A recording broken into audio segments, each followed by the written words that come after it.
하나님께 예배를 드린다는 것은 꼭 주일날이어야 되고 꼭 어떤 특정한 날이어야 되는 것은 아닙니다. 우리가 야외에 있던 또는 집에 있던 교회에 있던 그런 것은 우리에게 크나큰 문제가 될 것이 없는 것입니다. 하나님께서는 그 예배라는 것이 어떤 형식을 갖추고 주님을 바라보는 그런 것을 하나님께서 원하시는 것이 아니고 우리의 심령이, 우리의 마음, 우리의 생각, 우리의 영과 혼과 육이 주님을 바라보기를 주님은 원하시는 것이지요. 그럼에도 불구하고 우리가 사람들에게 사는 우리가 인간관계에 있어서 우리가 함께 모이기를 즐거워하고 또 어떤 장소를 택해서 하나님께 예배를 드리는 것은 우리가 편의상 그렇게 하는 것이 우리가 합력하고 또 마음을 모두어서 주님께 올려드릴 수 있기 때문에 날을 정하고 장소를 정한 것인 줄 알고 있습니다. 우리가 지금 마태복음을 보고 있습니다. 마태복음을 통해서 우리가 하나님이 누구이신가를 우리가 지금 잘 알려고 노력을 하고 있습니다. 마태복음 오늘 3장 보실 텐데요. 지난 시간에 12절까지 봤는데요. 그 내용이 워낙 깊기 때문에 다 우리가 보지 못했습니다. 그래서 우리가 마태복음 3장을 통해서 천국이 과연 무엇인가, 그리고 광야에서 세례 요한이 하나님의 말씀을 외쳤는데 과연 그 광야는 무엇을 의미하는가, 그리고 또 지난 시간에는 세례는 무엇인가 저희들이 살펴보았습니다. 우리가 세례를 우리가 성경 구약서부터 신약까지 계속 봤는데 그 세례라는 것은 실질적으로 창세기 17장을 보시면, 잠깐 우리 창세기 17장 한번 보실까요? 지난 시간에 물론 했습니다만 창세기 17장을 한번 펴보겠습니다. 이 세례라는 것은 구약시대 때에는 할례가 세례였던 것이죠. 그래서 창세기 17장 4절을 한번 보실까요? 아브라함이 하나님을 만났을 때 하나님과의 그 약속이 있었는데 그것이 바로 언약이라고 합니다. 창세기 17장 4절을 보시면 이렇게 되어 있습니다. 내가 너와 내 언약을 세우니 너는 열국의 아비가 될지라. 이제 후로는 내 이름을 아브라함이라 하지 아니하고 아브라함이라 하리니 이는 내가 너로 열국의 아비가 되려 함이라. 이렇게 얘기했고요. 9절 보셔요. 9절에 보시면 하나님이 또 아브라함에게 이르시되 그런즉 너는 내 언약을 지키고 내 후손도 대대로 지켜라. 너희 중 남자는 다 할례를 받으라. 이것이 나와 너희와 너희 후손 사이에 지킬 내 언약이니라. 그리고 11절 12절에 보면은 바로 너희는 양피를 베라 이렇게 얘기합니다. 하나님께서 우리 사람들이 귀히 여기는, 사람들이 그 생식하고 씨를 번성하게 하는 아주 남자로서의 그 중요한 부분을 그 중에서 양피를 베라는 것이죠.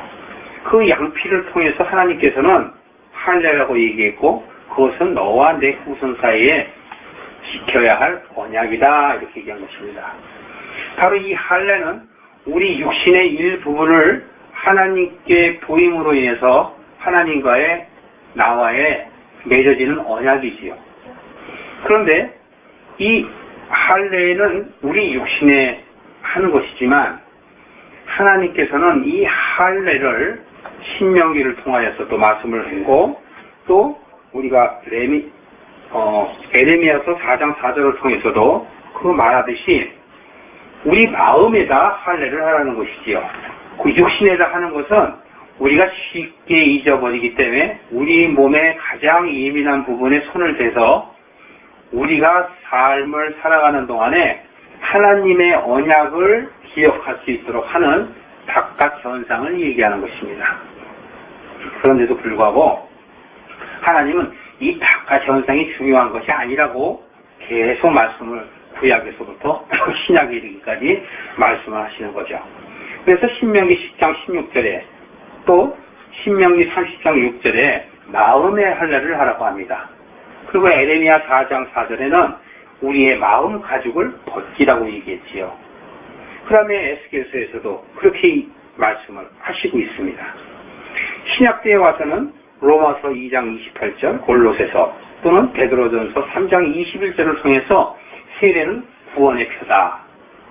구원의 표고 그 세례는 우리 육체의 더러움을 벗어버리는 것이 아니고 무엇을 한다고 그랬습니까? 우리의 마음에다 하라는 것이죠. 우리 마음이 더러워진 마음이 깨끗하게 되는 것이 바로 그것이 구원이라고 얘기하셨고 그것이 바로 표라고 얘기하시는 것입니다. 고린도후서 3장을 한번 보실까요? 지난 시간에 저희가 안 본 것을 잠깐 보시겠는데 고린도후서 3장을 한번 보세요.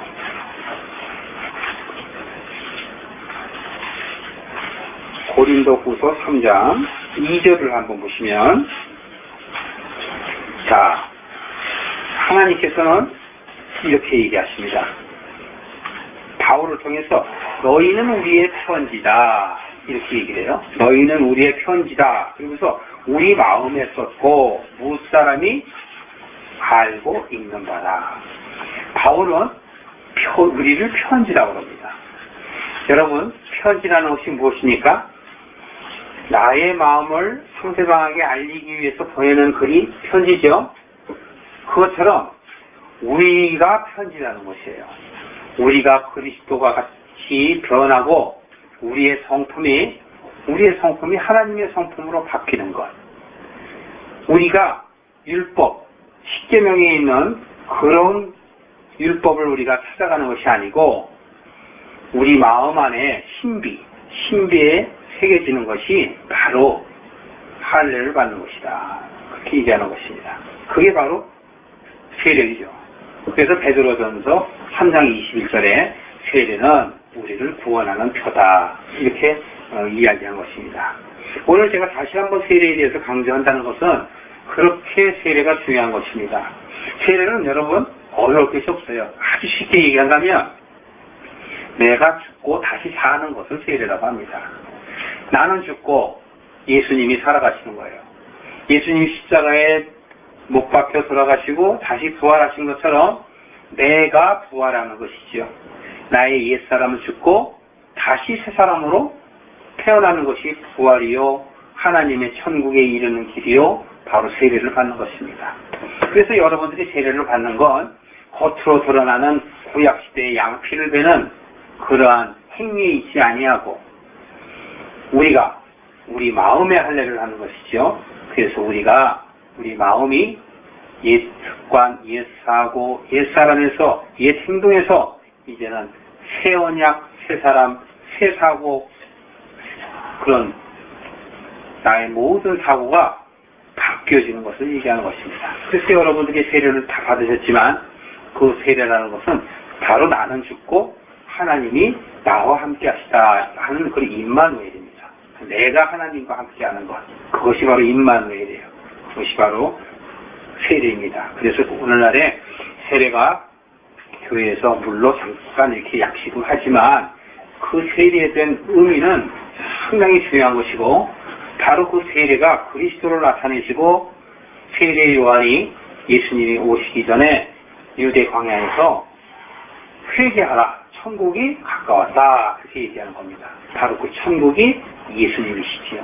예수님이 이제 바로 구약에서 예표하시고 오시리라 약속하신 분이 이제 오셨다라고 증거하는 화해자이며 중보자의 역할을 세례 요한이 했습니다.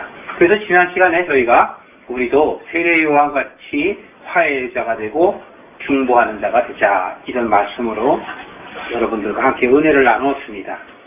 자, 마태복음 다시 오늘 3장에 올 텐데요. 오늘은 바로 무엇을 알아야 되냐면 3장 7절 한번 같이 봉독하시겠습니다. 7절부터 10절까지 함께 봉독하시겠습니다. 찾으셨습니까? 시작. 요한이 많은 바리새인과 사두개인이 세례 베푸는데 오는 것을 보고 이르되 독사의 자식들아 누가 너희를 가르쳐 임박한 진노를 피하라 하더냐. 그러므로 그에게 합당한 열매를 맺고 속으로 아브라함이 우리 조상이라 생각지 말라. 내가 너희에게 이르노니 하나님이 능히 이 돌들로도 아브라함의 자손이 되게 하시리라. 이미 도끼가 나무 뿌리에 놓여있으니 좋은 열매 맺지 아니하는 나무마다 씹어 불에 던지우리라. 이렇게 얘기합니다. 자, 세례 요한이 광야에서 세례를 하고 있습니다. 회개하라. 천국이 왔다. 그리고 막 경각심을 주고 아주 센세이션을 일으키고 있는 그 모습을 여러분 상상해 보십시오. 그런데 그 당시에 기득권을 갖고 있고 믿음이 좋다는 사두개인들과 바리새인들이 광야에서 아주 센세이션이 일어나니까 이것이 무슨 일인가 하고 요단 광야에 나온 것입니다. 나왔더니 세례 요한이 막 세례를 주고 있어요. 그랬더니 여기 7절에 보시면 어떻게 돼요? 바리새인과 사두개인이 세례 베푸는 것을 보러 온 것을 보고 세례 요한이 뭐라고 그래요? 이 독사의 자식들아 너희들에게 임박한 진노를 너희들이 피하려 하느냐? 이렇게 얘기합니다. 자, 여러분 오늘날에도 우리가 말씀을 선포할 때 사람들이 오는데 독사의 자식들 하면 그 사람들이 뭐라고 그러겠습니까? 벨시한 회개망측하다 그러고서 돌아가겠죠. 그런 것들이 능히 상상이 되기도 남습니다. 왜냐하면 요즘에는 너무 우리가 세상적으로 살고 있고 우리가 믿음이 있다 하면서도 정말 믿음을 모르고 사는 사람들이 너무 많이 있어요. 우리가 이 성경에 이제 신약 시대의 세례 요한이 광야에서 외치지만 오늘날도 바로 외치고 있다는 것을 여러분들이 기억하시길 바랍니다.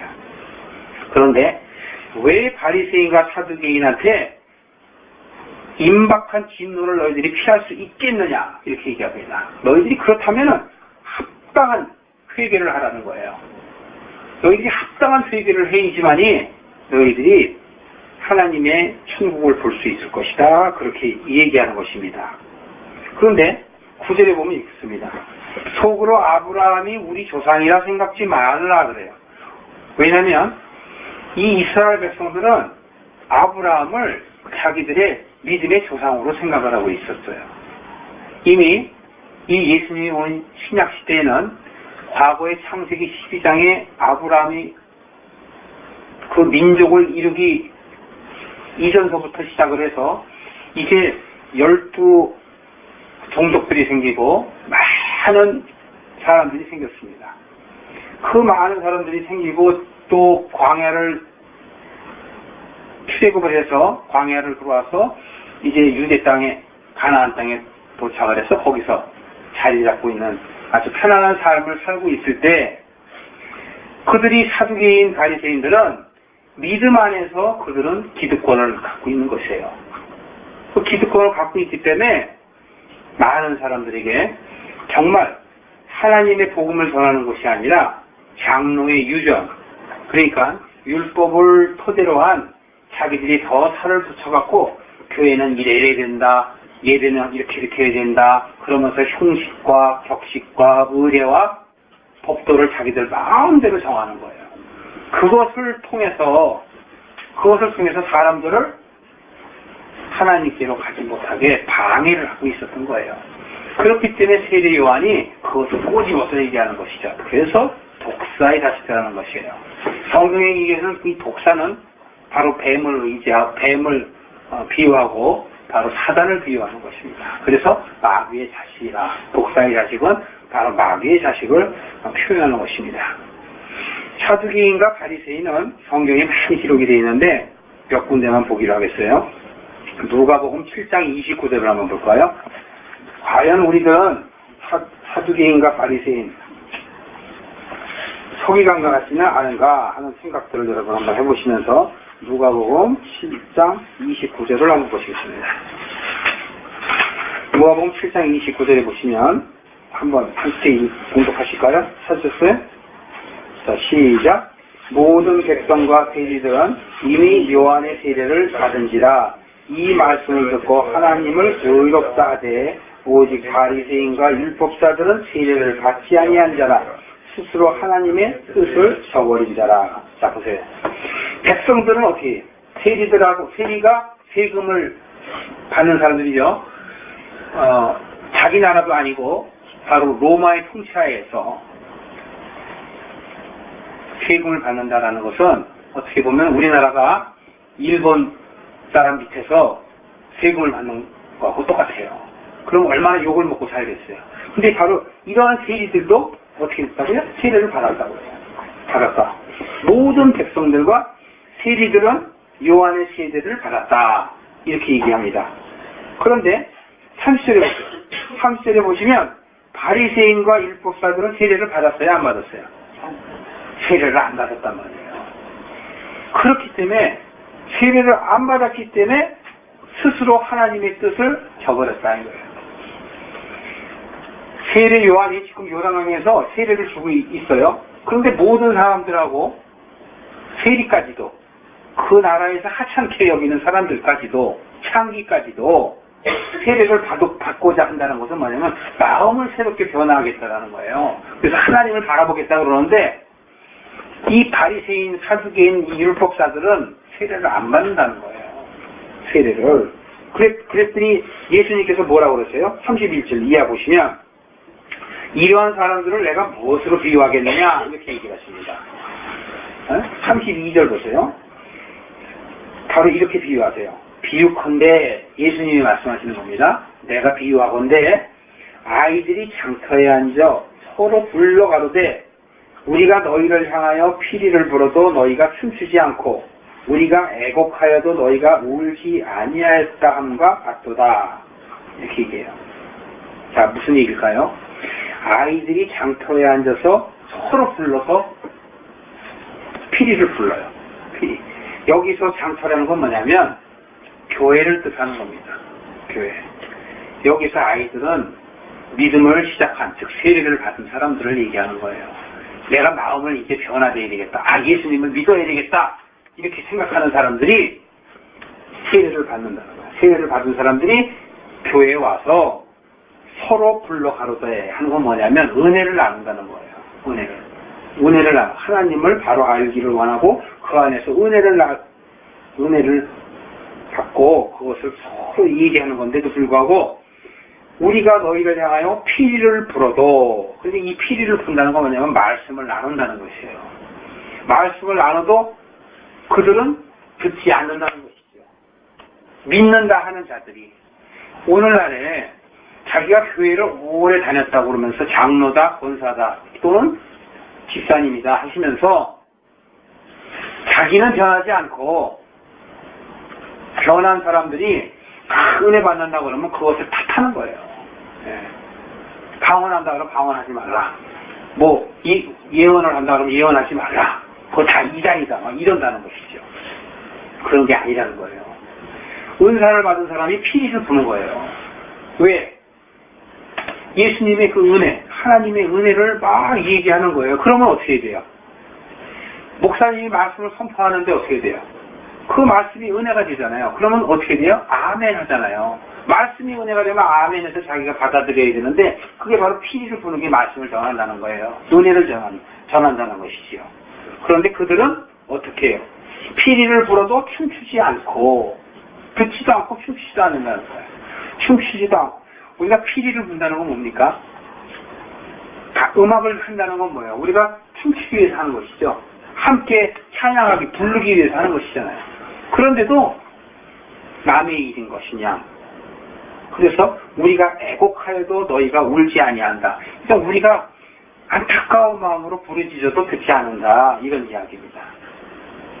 그리고 33절, 34절 보시면 여러분들이 이해하기가 좀 어려운 말씀인데요.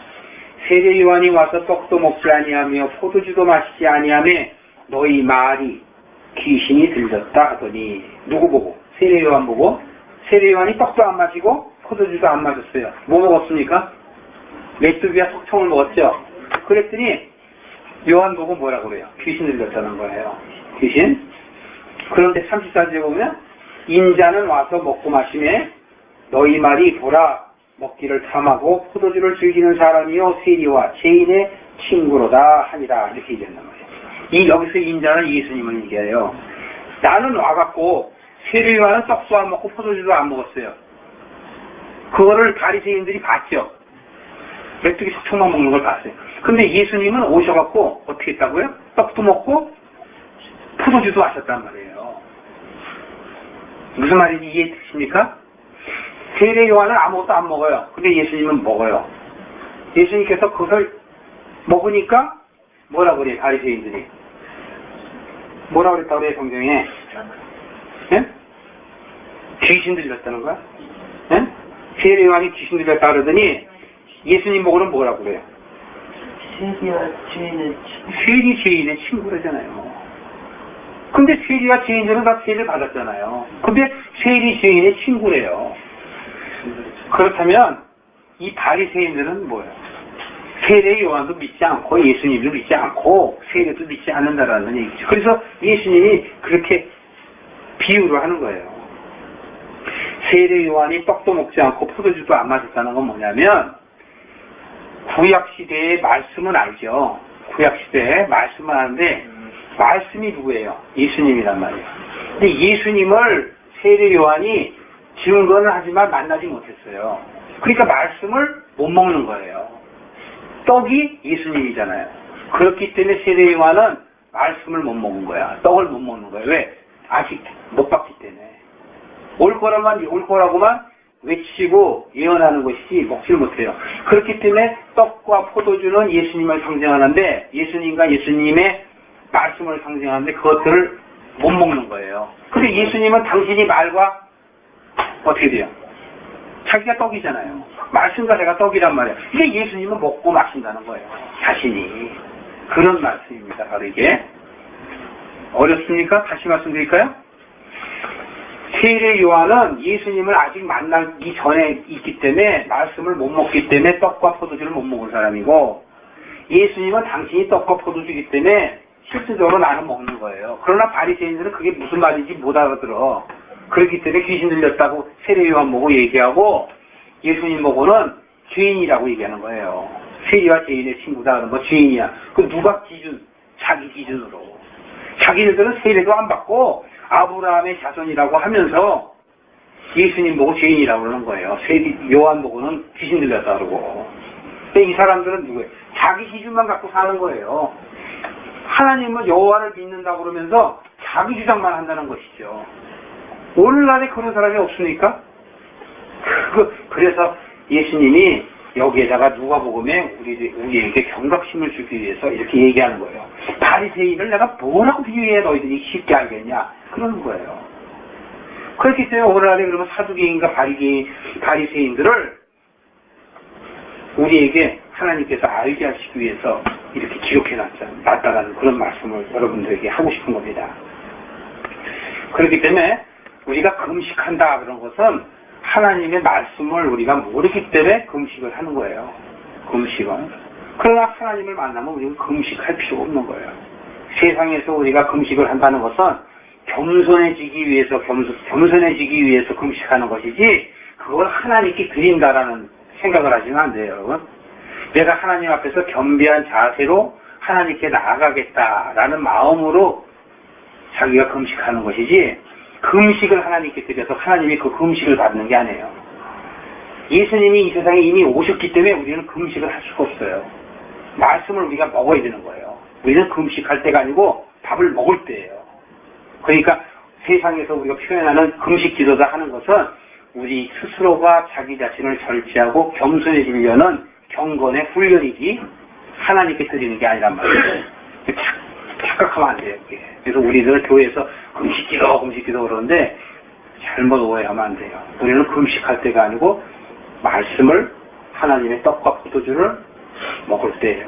그래서 너희들이 모일 때마다 성찬하라 그러는 거예요. 성찬.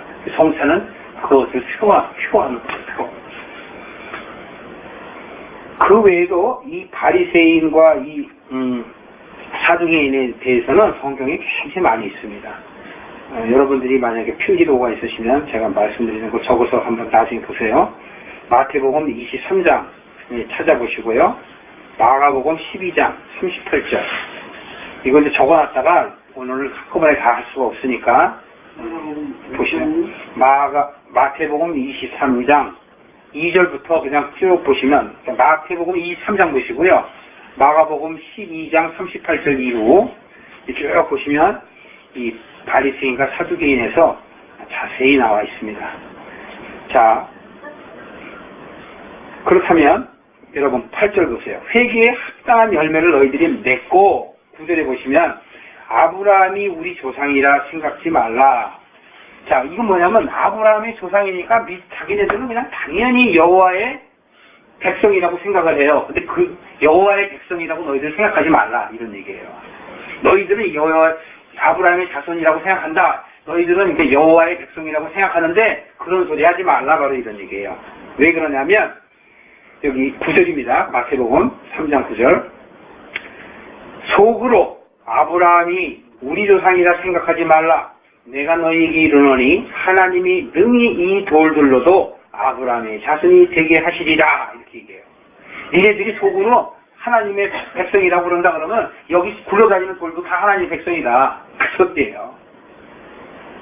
그러면서 10절에 보시면 이미 도끼가 나무 뿌리에 놓여 있으니 좋은 열매 맺지 아니하는 나무마다 찍어서 어떻게 한다고요? 불에 던지온다라는 거예요. 우리가 열매를 맺지 못하면 어떻게 해요?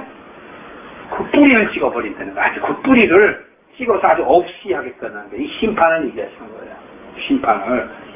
그렇기 때문에 11절에 보면 너희들은 어떻게 해야 된다? 회개하면 회개하고 어떻게 해요?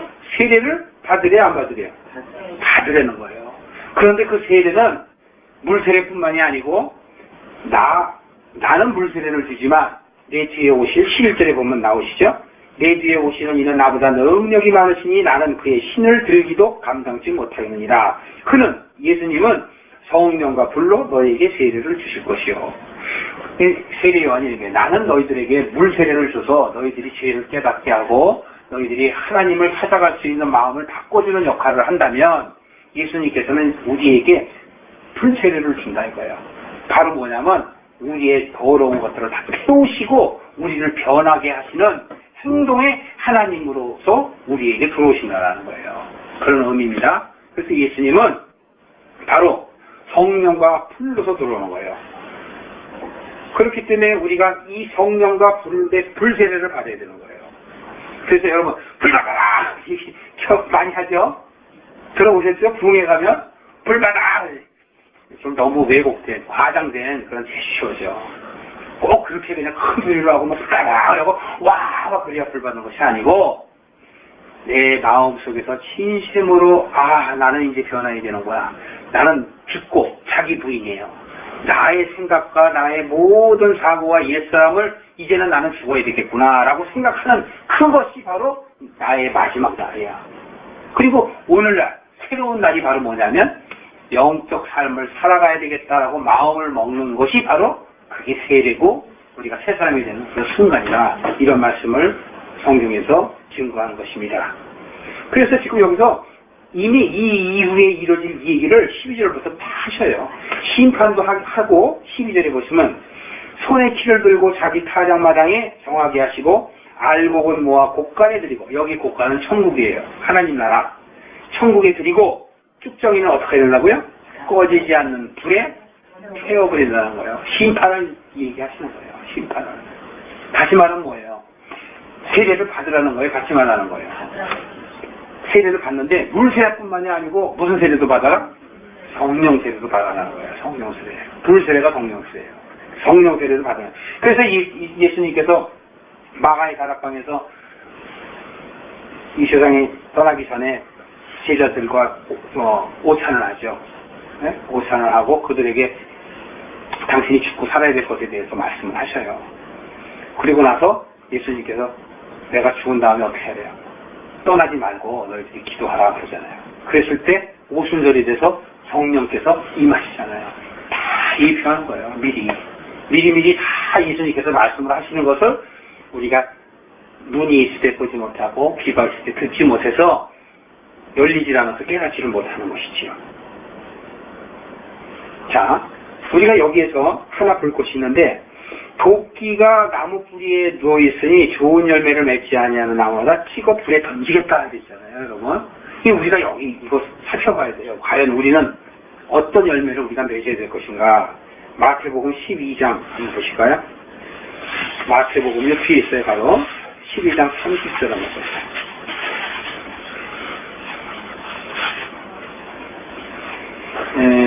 28절부터 보시겠어요?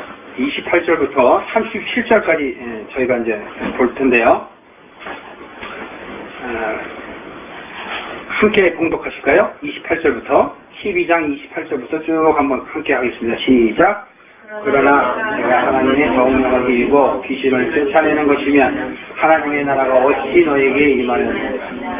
사람이 먼저 강한 자를 결박지 않고야 어떻게 그 강한 자를 집에 들어가 그 세관을 늑탈하겠느냐. 결박한 후에야 그 집을 늑탈하리라. 나와 함께 아니하는 자는 나를 반대하는 자요 나와 함께 모지 아니하는 자는 해치는 자니라. 그러므로 내가 너희에게 이르노니 사람의 모든 죄와 회방으로 사심을 얻되 성령을 회방하는 자는 사심을 얻지 못하겠고 누구든지 말로 인자를 거역하면 사심을 얻되 누구든지 말로 성령을 거역하면 이 세상과 오는 세상에도 사심을 얻지 못하리라. 나무도 좋고 실과도 좋고 하든지 나무도 좋지 않고 실과도 좋지 않다 하든지 하라. 그 실과로 나무를 아느니라. 독사의 자식들아 너희는 악하니 너희가 선한 말을 할 수 있느냐. 이는 마음이 가득한 것을 입으로 말하니라. 선한 사람은 그 쌓은 선에서 선한 것을 내고 악한 사람은 그 쌓은 악에서 악한 것을 내느니라. 내가 너희에게 이르노니 사람이 무슨 무익한 말을 하든지 심판날에 대하여 신문을 받으리니 내 말이 의롭다 함을 받고 내 말로 정죄함을 받으리라. 우리가 오늘 예배 아까 드리기 전에 큰 이모께서 얘기했죠. 우리 말에 대해서 책임을 져야 한다. 근데 그게 바로 여기 성경에 나와 있는 거예요. 자, 우리가 지금 여기서 지금 뭐라고 그럽니까? 30절에 한번 보세요. 나와 함께 아니하는 자는 나를 반대하는 자라고 그랬죠. 이 나를 반대하는 자가 바로 안티크리스찬이에요. 적그리스도란 말이에요. 적그리스도인데 나와 함께 모으지 아니하는 자는 해치는 자니라. 악한 자란 말이죠. 해치는 자예요. 31절. 그렇기 때문에 내가 너에게 얘기한다. 사람의 모든 죄와 회방을 사하심을 얻다. 그러니까 우리가 죄를 짓는 것은 사하심을 얻는다고 그래요? 못 얻는다고 그래요? 우리가 그냥 일반 죄를 짓는 건 사하심을 얻는다. 우리가 죄를 짓는 거는 사함을 얻는데 어떤 죄를 사함을 못 받느냐? 성령을 회방하는 죄는 사함을 못 얻어요. 성령. 그렇다면 여러분, 그냥 죄하고 성령을 회방하는 죄가 뭔지 아세요? 성령. 그냥 죄는 여러분들이 늘상 짓는 죄들이에요. 남을 헐뜯는다거나, 남을 판단한다거나, 남을 속인다거나, 우리 소위 이 세상에서 짓는 그런 죄들 있죠. 그런 죄들, 심지어는 음란한 죄들서부터 시작해서 모든 우리 육신적으로 범하는 죄들, 거짓말하고, 도둑질하고, 여러 가지 지은 죄들, 이런 것들은 사하심을 얻는다는 거예요. 그런데 사하심을 못 얻는 게 있어요. 이것을 여러분들이 분명히 알지 않으면 신앙생활 하는 데 있어서 착각을 하는 경우가 많아요. 네. 왜? 이 우리의 육신으로 범한 죄들은 예수 그리스도가 오셔서 다 깨끗이 하신단 말이에요. 그러니까 우리가 세례를 받고 불세례를 받으면 불로 아까 어떻게 한다 다 태워버린다 그랬잖아. 그러니까 우리의 죄는 다 태워져서 없어진단 말이에요. 그런데 성령을 회방하는 죄는 안 된다는 거예요. 근데 그 성령을 회방하는 죄가 여러분 뭔가 그 다음에 나와요. 자, 32절 보세요. 성령 회방하는 죄가 무엇인가를 여기서 알립니다. 32절. 누구든지 말로 인자를 거역하면 어떻게 돼요? 사하시면 어때? 인자가 돼요. 예수님이에요. 예수님. 근데 예수님에 대해서 자기가 거역하다는 거 사하심을 얻어요. 그런데 누구든지 말로 성령을 거역하면 이 세상과 오는 세상, 이 세상과 오는 세상에도 사심을 얻지 못하라. 여기에서 얘기하는 이 세상과 오는 세상은 바로 뭐냐면 구약시대와 신약시대를 얘기하는 거예요. 구약시대의 사람들이나 신약시대의 사람들도 동일하게 해당이 된다는 거야. 옛날에 있던 사람, 아브라함의 후손이라고 하는 사람이나 오늘날에 태어난 사람들도 성령 회방하는 죄는 사하심을 못 받고 육신적으로 뒤있는 죄들은 사하심을 받을 수 있다는 것을 여기서 얘기하는 겁니다. 그래서 33절에 보면 나무도 좋고 실과도 좋다 하든지 나무도 좋지 않고 실과도 좋지 않다 그래야 된다 이거예요. 자, 나무는 좋은데 여기서 나무는 우리가 의인화시킨 거예요. 좋은 나무가 좋은 열매 맺지 썩은 나무가 좋은 열매 맺어요? 그게 아니잖아요. 바로 여기서 나무는 뭐냐면 사람을 얘기하는 거예요. 사람들을 나무라고 그러는 거야. 열매는 뭐를 말하냐면 말을 얘기하는 거예요. 말. 그래서 여러분들이 말을 함부로 하는 건 뭐예요? 나무가 나쁜 거예요. 예, 썩은 거예요. 그러니까 썩었으니까 썩은 말만 하는 거예요. 그래서 말을 하면 어떻게 돼요? 책임을 있을 수 있는 이것이 돼야 되는데 말만 던져놓고 책임은 전혀 없어. 그게 바로 뭐냐면 썩은 거란 말이에요. 썩은 거. 그래서 여기서 말은 뭐냐면요. 그냥 우리가 육신으로 하는 말은 비유고요. 말씀을 얘기해요. 우리 안에 열매, 즉 말씀의 열매가 없으면 썩었다는 거예요. 썩었다는 거예요. 여러분들이 아무리 신앙생활을 해서 말씀을 깨닫지 못하면 어떻게 됐어요? 썩었어요. 그렇기 때문에 우리가 스스로를 잘 봐야 돼. 말씀이 없으면 썩는 거예요. 그래서 입으로 내가 예수 그리스도를 믿는다, 하나님을 믿는다 100번 해봐야 소용이 없어요. 왜냐하면 말씀이 없기 때문에. 말씀을 깨닫지 못하기 때문에 뭐야? 사두개인과 바리새인처럼 율법만 알고 예배드리는 방식만 알고 형식만 안다는 얘기고 그렇기 때문에 맨날 남을 정죄하고 세례 요한을 정죄하고 예수님을 정죄한 것처럼 맨날 정죄한다는 거예요. 그게 바로 썩은 나무라는 거야. 썩은 나무. 그래서 여기서는 나무와 열매를 빗대어서 예수님이 얘기하시는 거예요. 그래서 34절의 이후에 보면 다시 또 풀어서 얘기해요. 독사의 자식들아 이렇게 얘기해요. 즉 독사의 자식은 뭐예요? 썩은 자식, 썩은 나무 열매를 맺는 거죠. 너희는 악하다 이거예요. 너희가 어떻게 선한 말을 할 수 있겠냐? 마음에 뭐예요? 가득한 것을 입으로 말하는 것이 아니겠냐? 우리 속이 선하면 선한 말을 하고 우리 속이 악하면 무슨 말을 해요? 악한 말을 하는 거예요. 그렇기 때문에 우리 눈은 무슨 창이라고 그래요? 마음의 창이라고 그러죠. 말은 뭐예요? 말은 마음의 표현이란 말이에요. 예. 눈으로 어떻게 해요? 볼 수 있고 말로 표현된단 말이에요. 그렇기 때문에 이 말이 얼마나 중요한지 말아요. 성경을 통해서 오늘 찾아볼 게 너무 많기 때문에 시간이 없어서 그냥 대강 하는데요. 바로 이 말이 독이란 말이에요. 독. 사람을 죽이는 독이란 말이에요. 악한 말을 하면 어떻게 해요? 사람을 죽인단 말이에요. 선한 말을 하면 어떻게 돼요? 사람을 살린단 말이에요. 그래서 우리 크리스찬들은 처음에는 우리가 몰라서 자꾸 이렇게 톡톡 던지지만 우리가 믿음을 알게 되고 말씀을 알면 깨닫게 된단 말이에요. 깨달으면 어떻게 돼요? 조심하죠. 네. 조심해야 돼요. 예를 들어서 신뢰도 이런 거예요. AXX 이렇게 말이 툭 튀어나와도 말씀이 딱 들어와 있는 사람은 생각이 나니까 내가 더러운 걸 말하면 안 되는구나 한단 말이에요. 그렇기 때문에 말씀을 정말 우리가 제대로 깨닫는 말씀을 알게 되면 저절로 변하는 거예요. 저절로. 우리가 내가 하지 말아야지 한다고 제가 안 해지는 게 아니야. 툭툭 튀어나와요. 이 전과자나 이거 뭐 어떻게 해요. 저도 과거에 아주 철없을 때 고등학교 다닐 때 이렇게 좀 어깨였거든요. 근데 그 어깨가 되려면 여러분 어떻게 돼요? 말로 눌러버려야 돼요. 말로 그냥 막 욕을 해놔야 그냥 척수 없어지거든요. 그리고 또 하나 뭔지 알아요? 선방 먼저 치는 거예요. 그게 깡패들의 특징이에요. 근데 그 속에 뭐가 있어요?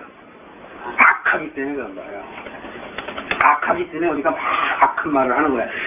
그래서 이 선은 뭐예요? 말씀이란 말이에요. 그래서 말씀을 우리 안에 자꾸 새겨넣고 반복해서 되새김질하듯이 자꾸 새겨지고 반복해서 듣다 보면 말씀이 우리를 주장하셔요. 그래서 우리가 어떻게 돼요? 악한 말을 점점 줄이게 되고 선한 말을 하게 돼. 그럼 그 선한 말이 우리를 움직이는 거예요. 그게 바로 하나님의 능력이에요. 그래서 말씀이 하나님의 능력이다 그러는 거야. 그러니까 우리가 그런 것들을 알고 신앙생활을 하면 우리가 점점 변하게 되는 거죠. 자, 보시죠. 그 뒤에 30절에 예수님이 이렇게 얘기해요. 내가 너희들한테 이렇게 말한다. 자, 사람이 무슨 악한 말을 하든지 심판날에 어떻게 된다?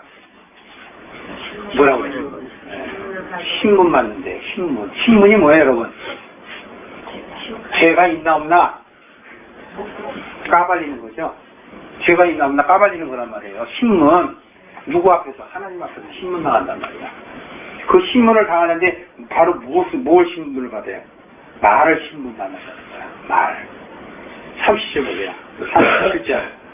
내 말이 의롭다함을 받고 내 말로 정죄함을 받으리라. 정죄함을 받으리라. 내 말로 의롭다함을 받고 내 말로 정죄함을 받으리라. 내가 뱉은 말은 어떻게 돼요? 하나님의 책에 기록이 되어 있어요? 안 기록되어 있어요? 다 기록된다는 거예요. 내 말과 내 말이. 근데 여기서 얘기하는 이 말은 우리가 표현하는 말이고 실제는 건 말씀이에요. 말씀. 하나님의 말씀이 우리에게 있느냐 없느냐 그 얘기를 하는 거예요. 그 얘기를 여기서 하나님께서는 예수님이 말로 표현하는 거예요. 말로. 실질적으로 우리 입으로 말도 그렇고 말씀도 그렇다는 것이죠. 그렇게 비유해서 이야기를 하면서 그 뒤에도 쭉 그 풀어서 나오는데 오늘은 여기까지만 하고 그 뒤에 보세요. 12절 3장 마태복음 3장 12절 3장 12절 오늘 요 3장까지는 좀 끝내야 될 것 같아요. 너무 3장을 오래 해서 3장을 끝내려고 합니다. 12절 손에 키를 들고 자기의 타자마당에 정하게 하사 알곡은 모아 국간에 들이고 축정이는 꺼지지 않는 불에 태우리라. 심판하신다는 것입니다. 내용이 계속. 그 다음에 13절 이때 예수께서 갈릴리로서 요단강에 이르러 요한에게 세례를 받으려 하신데 요한이 말려가로되 내가 당신에게 세례를 받아야 할 터인데 당신이 내게로 오시나이까. 요한한테 예수님이 세례 받으러 가세요. 왜 세례 받으러 가시죠? 하나님의 뜻을 이루기 위해서. 하나님께서 정하신 거예요. 물세례, 불세례 다 받게. 그 예수님도 물세례 받아야 돼요? 안 받아야 돼요? 받아야 돼요. 예수님이 하나님이라 할지라도 하나님이 정하신 법칙에는 변개함이 없어요. 바뀌지가 않아요. 그렇기 때문에 하나님 스스로도 지키신단 말이에요. 그러니까 우리가 세상 살면서도 마찬가지예요. 세상 살면서도 우리가 정해놓은 것을 번복하는 거, 약속하고 약속 지키지 않는 거, 안 좋은 거예요. 우리가요, 법으로서만이 우리가 계약서에 쓰고서 안 지키는 거, 그것만이 아니에요. 계약서대로의 계약서대로 우리 입으로 하죠. 크리스찬은 계약서뿐만이 아니고 자기가 말로 한 것도 지켜야 된단 말이에요. 말로 한 거. 심지어 목사님들이 성도들하고 약속하고 목사님들이 늦게 나타나는 경우 있죠. 늦게 오는 경우도 있단 말이에요. 그래서는 안 돼요. 안 돼요. 여러분들도 마찬가지예요. 입으로 자꾸 공수처 날리면 안 돼. 살면서 얘기하면은 지켜야 돼. 신의가 있어야 돼. 빚을 지면 어떻게 돼요? 빚을 갚아야 돼요. 왜? 성경에 하나님의 책에 다 기록이 된단 말이에요, 이게. 그래서 결국은 하나님이 심판 때에 네가 누구한테 이렇게 했고 저렇게 했고 하는 것이 어떻게 돼요? 다 나와요. 그래서 우리 살아생전에 빚은 다 갚아야 되는 거예요. 물질의 빚이든 말의 빚이든 사람을 죽게 한 것이라든가 우리 말로 사람을 죽게 하잖아요. 상처 준 거. 다 회복해야 돼요. 다 회복해야 돼. 저도 옛날에 훈련 받을 때 당신이 제일 싫어하는 사람 두 사람을 찾아가서 화해하고 오래. 3주 동안 내가 못했어요. 그 앞에 갔다가 말 못하고 결국은 내가 했죠. 그렇게 그게 내가 원수로 생각하는 사람, 나한테 해코지 한 사람한테 가서 화해한다는 게 쉬운 일이 아니란 말이에요. 근데 그것을 해야 한다는 것이에요. 성경에서는. 자, 그 이후에 이제 보고 마치겠습니다. 마무리하겠습니다. 이 15절입니다. 예수님께서 이제 이렇게 얘기했습니다. 세례 요한이 어떻게 나한테 오십니까? 내가 도리어 세례 받아야 될 텐데. 그랬더니 예수님께서 이렇게 해요. 자, 그냥 내가 하려는 대로 하자. 허락해라. 우리가 너와 내가 모든 일을 이루는 것이 합당하니라. 그 모든 의의는 누구의 의의? 하나님의 의의란 말이에요. 그래서 로마서 8장 20 몇 절이죠? 9절에 우리들이 이 세상에 하나님이 보내주신 건 뭐야? 합력하여 서원을 이루게 하시기 위해서요. 합력해서. 예수님도 실질적으로 당신이 합력해서 서원을 이루신단 말이에요. 16절. 예수님께서 어떻게 해요? 세례를 받으셨어요, 이제. 세례를 딱 받으시니까 물에서 들어갔다가 딱 나오니까 하늘이 열려. 하늘이 열리고 하나님의 성령이 비둘기같이 내려온단 말이에요. 비둘기같이 내려와요. 그러더니 17절 마지막 절입니다. 하늘로서 소리가 있어 말씀하시되 이는 내 사랑하는 아들이요 내 기뻐하는 자라 하시니라. 그것을 신명기 4장 12절이나 마태복음 17장 5절에 보면 다 기록되어 있어요. 신명기는 여러분 아시죠? 하나님의 말씀을 지키는 책입니다. 거기에 이미 기록이 되어 있어요. 신명기 4장 12절에 보면 기록이 되어 있단 말이에요. 하나님의 소리, 하나님의 소리. 하나님의 소리는 구름 위에서 나오죠. 우리는 보지 못하나 듣지도 못할 수도 있어요. 이 하나님의 소리가 있어요. 그래서 내 사랑하는 아들이요 기뻐하는 자라 이렇게 얘기합니다. 마태복음 17장 5절도 여러분 찾아보시고요. 자, 여기서 왜 마지막 절에 3장 17절에 이 말씀을 하냐면 하나님께서 예수 그리스도에게 성령이 비둘기같이 오게 하시고 예수님을 증거하시는 거예요. 너는 내 아들이다. 내 사랑하는 아들이다. 왜 얘기할까요? 다른 사람들 보고 믿으라고 얘기하죠. 인정하신단 말이에요. 인정. 시진이를 내 아들이라 딱 얘기하잖아. 그럼 내 아들인 거야. 남들이 시진이가 나는 고이셔시 아들이라고 얘기해도 믿어요, 안 믿어요? 안 믿어요. 그런데 내가 인정하면 믿어요. 다시 말하면 하나님께서 시진이를 넌 내 아들이야 그러면 다른 사람들이 어떻게 해요? 믿는단 말이에요. 그게 바로 믿음이에요. 믿음. 강아지 보는 게 믿음이 아니고 하나님의 말씀을. 그러니까 여러분 보세요. 우리가 갖고 있는 말씀들이라는 거 우리가 잘 씹어서 틈틈을 알아야 그게 내 안에 새겨지는 거예요. 그게 바로 신비에 새겨지는 거고 내가 편지가 되는 거예요. 겉으로만 해서는 절대 내가 편지가 될 수 없고 신비에 새겨지지 않고 돌비에 새겨져 있기 때문에 그것으로 판단만 하고 경계만 한단 말이죠. 여러분들은 하나님께서 여러분들